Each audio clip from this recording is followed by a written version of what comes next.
I think the reason that he's bringing this concept here, that we have both the word teva and the word brit in this sentence, and that's why he's saying Aron Brit Hashem has some features that are also mentioned with the teva, and we have Tevat Moshe with the word teva, and that's why he's brought, so we've had the word teva mentioned before. Why didn't he connect it with Aron Brit Hashem before? Because we have both the words Brit and Teva in this sentence, and therefore he brings all three of those elements from the Zohar in this sentence, rather than having brought it before when we mentioned Teva, but we didn't mention Brit. Ata, you, number 6, with a Zakef Gadol. Thus the box was meant to accommodate all those who shall survive, because you alone could survive by an exceptional law which would exempt you from the established rules as suggested by the shape of the reading mark. So ata is something that's going to bring us strongly into focus on this particular word. It's going to stand out. Ata. And you're going to have to say that Noach has some exceptional quality to him. And because of this exceptional quality, everything else that's going to happen is going to focus around Noach's exceptional quality. So he's going to stand out. Uvanecha, and your sons, with a tevir under it. So again, this has the shell on the outside and something that's protected on the inside. And it's going to have a sort of a comma after it. It's going to have a direct, distinct pause after it.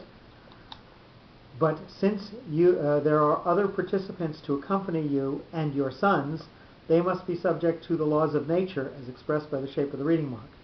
So his sons are going to have to be sheltered in some way, and Noach's presence is what is going to, Noach's exceptional character is what's going to be part of the way that they get sheltered.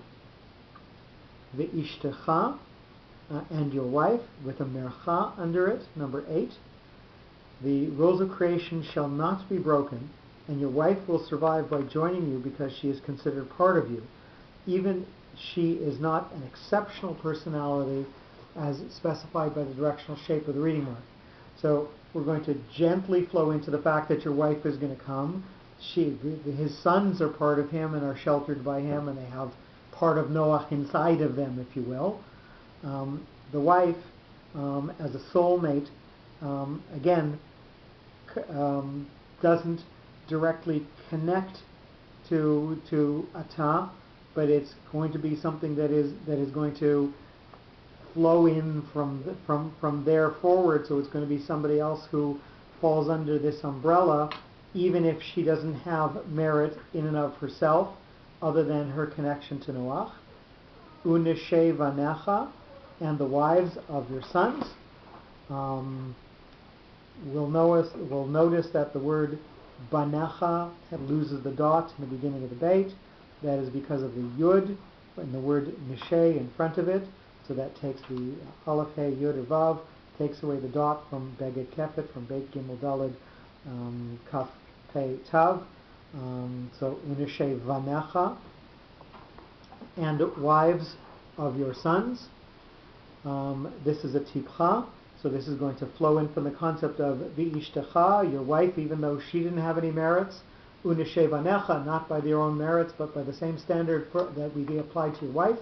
And wives of your sons shall be saved because they constitute part of your family, as illustrated by the closing shape of the tipcha.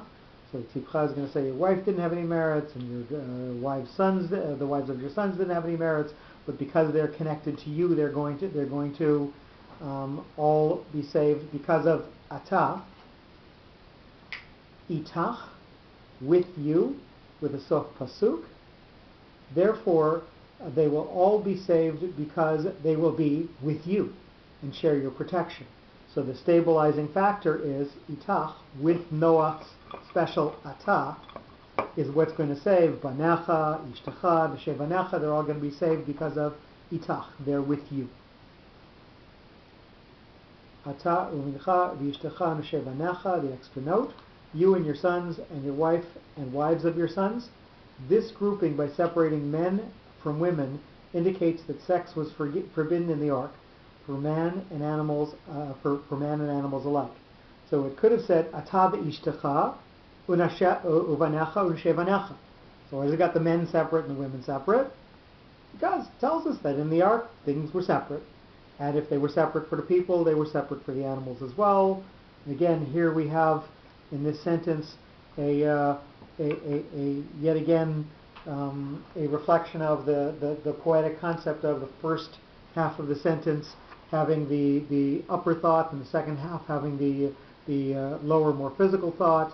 The top of the sentence, Vakimati Abriti Itach, is what God is going to do, and Uvata Lateva Ata Uvanecha V'ishtecha Shevanecha Itach, and when the destruction is going to happen, when this new covenant that God is going to create, that's going to create some permanence, is going to happen, all the lower beings are going to rush and scurry and save themselves, but the top part of the sentence talks about the concept of what God is going to do, and the bottom part of the sentence talks about what the surviving humans are going to do.